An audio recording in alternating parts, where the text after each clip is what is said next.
ओम नारायण नारायण नारायण नारायण। सब मित्रों को राम राम। दोस्तों, आज से करीब 9 दिन पहले यानी 2 जनवरी को मैंने हमारे चैनल पर गांधी गोडसे एक युद्ध इस फिल्म पर चर्चा की थी।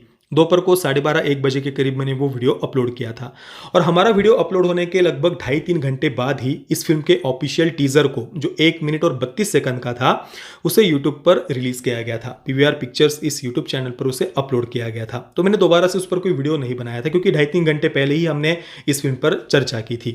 और अभी 9 दिन के बाद में यानी आज दोपहर को 2 बजे के करीब इस फिल्म के ऑफिशियल ट्रेलर को यूट्यूब पर रिलीज किया गया है, जो 3 मिनट और 10 सेकंड का है। फिल्म के राइटर और डायरेक्टर है राजकुमार संतोषी और फिल्म के संवादों को लिखा है असगर वजाहत ने।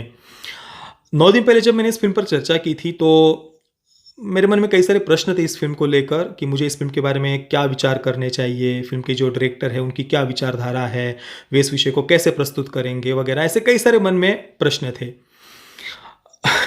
हालांकि मैं फिल्म को देखने के लिए उत्सुक तो हूं कि डायरेक्टर ने क्या दिखाया इस फिल्म में, किस प्रकार से इस विषय को प्रस्तुत किया है, पर फिल्म को लेकर क्या मेरा दृष्टिकोण होना चाहिए, इसको लेकर मैं अभी भी संदेह में हूं। हालांकि राजकुमार संतोषी की जो the legend of Bhagat Singh है वो मैंने काफ़ी लगभग 11 या 12 वर्ष पहले मैंने उसे देखा था। उसके बाद से तो कभी मैंने फिर से देखा नहीं उसे, पर उस समय जब मैंने देखी थी तो फिल्म मुझे पसंद आई थी।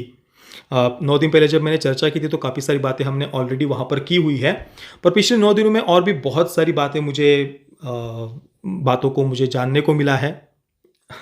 राजकुमार संतोषी की कुछ फिल्मों के बारे में भी और मुझे जानने को मिला है। उनकी अभी थोड़ी देर पहले ही मैंने उनकी एक लज्जा फिल्म के एक सीन को अभी जस्ट थोड़ी देर पहले ही मैंने देखा और इतना ही कहूँगा कि वो सीन देखकर सच में अंदर से बहुत ज़्यादा पीड़ा मुझे उस सीन ने दी, मैं इतना ही कह सकता हूँ। आगे बताऊँगा मैं क्या था ऐसा उस सीन में, और भी कुछ बातें जो मुझे बहुत ज़्यादा गलत या प्रॉब्लमेटिक लगी उनके बारे में भी आगे थोड़ी देर बाद मैं आपको बताऊँगा। अब बात करें इस विषय की, गांधी गोडसे की युद्ध, तो देखिए मैंने नथुराम गोडसे उनके ऊपर बने हुए 2 मराठी स्टेज प्ले देखे हुए हैं। एक स्टेज प्ले तो मैंने लाइव देखा था, उसका रिव्यू भी मैंने हमारे चैनल पर किया हुआ है, जिसका नाम है गांधी हत्या आणि मी। हिंदी में उसका अनुवाद होता है गांधी हत्या और मैं। वो हमारा जो रिव्यू है उसे आप अवश्य देखना। और जो दूसरा स्टेज पे मैंने देखा है वो यूट्यूब पर देखा है, जिसका नाम है मी नथुराम गोडसे बोलतोय, जिसका हिंदी में अनुवाद होता है मैं नथुराम गोडसे बोल रहा हूँ। इंग्लिश सबटाइटल्स के साथ में ये स्टेज प्ले यूट्यूब पर अवेलेबल है और मैं आप सभी से प्रार्थना करता हूँ, रिक्वेस्ट करता हूँ कि वो स्टेज प्ले आप अवश्य अवश्य देखना। स्ट्रांगली रिकमेंड करता हूँ मैं आप सभी को। मी नथुराम गोडसे बोलतोय ये स्टेज प्ले यूट्यूब पर इंग्लिश सबटाइटल्स के साथ में अवेलेबल है। अब वो दोनों ही जो स्टेज प्ले मैंने देखे हुए हैं उनमें इस विषय को जिस प्रकार से उन्होंने प्रस्तुत किया है, वो सब देखने के बाद में जब मैंने इस फिल्म के टीज़र या ट्रेलर को जब मैंने देखा, गांधी गोडसे एक युद्ध इस फिल्म के, तो इतना ही कहूँगा कि कुछ नेगेटिव वाइब्स ही मुझे आ रहे हैं इससे। कुछ नकारात्मक भाव ही मन में उत्पन्न हो रहे हैं, क्योंकि जिस प्रकार से उन्होंने जो हिंदू राष्ट्र की बात की गई है वगैरह, जो कुछ भी बातें एक जो हमें वन साइडेड सारी सुनने को मिलती है, काफ़ी चिल्ला चोट पूरे ट्रेलर में सुनाई दे रही है।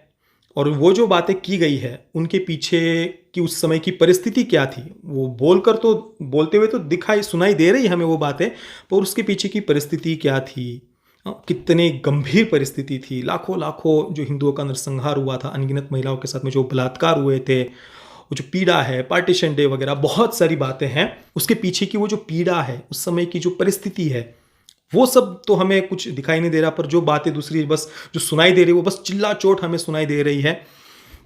और उसको एक प्रकार से निगेटिव वे में ही प्रेजेंट किया गया है इन सब बातों को, ऐसा कुल मिलाकर लग रहा है। जो भी ऐसा मुझे कम से कम नकारात्मक भाव ही कुल मिलाकर आ रहे हैं।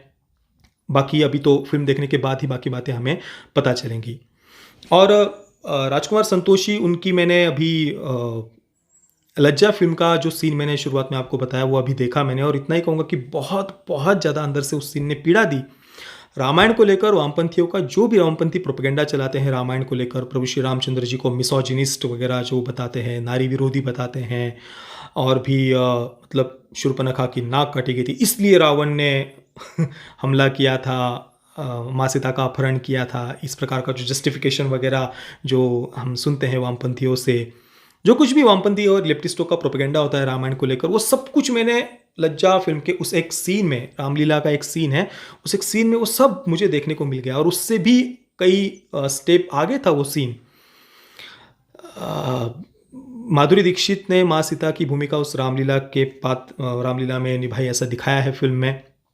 और उस पूरे सीन के बाद में लक्ष्मण जी को जो बातें उन्होंने कही है, प्रभु श्री रामचंद्र जी को जो कही है, बहुत ही अपमानजनक तरीके से वो सब सीन उन्होंने दिखाया है। बाद में स्टेज के पीछे जाने के बाद में ये भाड़ में जाइए सारे मर्द वगैरह, इस प्रकार के शब्दों का उपयोग किया गया है। और फ़िल्म में जो 4 मुख्य पात्र हैं, जो महिला पात्र हैं 4, उन सभी के नाम माँ सीता के ऊपर उन्होंने रखे हैं। मैथिली, जानकी, रामदुलारी और वैदेही। ये 4 महिला पात्रों को जो नाम दिए गए हैं, वो माँ सीता के ऊपर दिए गए हैं और उनके माध्यम से सिंबॉलिक वे में भारत में महिलाओं पर किस प्रकार से अत्याचार होते हैं, महिलाओं की जो दयनीय स्थिति है, या जो भी एक नारी विरोधी जो सोच है वगैरह, इन सब बातों को इन पात्रों के माध्यम से उन्होंने दिखाने का प्रयास किया है। यानी सिंबॉलिक वे में फ़िल्म के माध्यम से क्या दिखाया गया है वो हम समझ सकते हैं। सिंबॉलिक वे में क्या, वो जो मैं सीन बता रहा हूँ रामलीला का, उसमें तो सब कुछ स्पष्ट रूप से हमें देखने को मिलता है। और इस फिल्म का जो पेज है लज्जा का, वो जब हम ओपन करते हैं तो ऊपर ही क्या लिखा गया है वो देखिए। The fact that the names of 4 women, Maithili, Janaki, Ramdulari and Vaidehi, are all versions of Sita, the ideal Hindu women's name is a message in itself. तो अब ये क्या मैसेज है, सिंबॉलिक वे में फिल्म में क्या दिखाया है, ये देख मतलब रामायण को लेकर जो वामपंथियों का या लेफ्टिस्टों का जो प्रोपेगेंडा है, वो इस फिल्म में जब मैंने देखा तो मुझे पर्सनली बस बहुत पीड़ा हुई, इतना ही मैं कह सकता हूँ। इसके साथ ही एक और फिल्म है राजकुमार संतोषी की, हल्ला बोल, 2008 में ये आई थी। इसके बारे में मैंने पिछली वीडियो में भी पढ़कर बताया था आपको।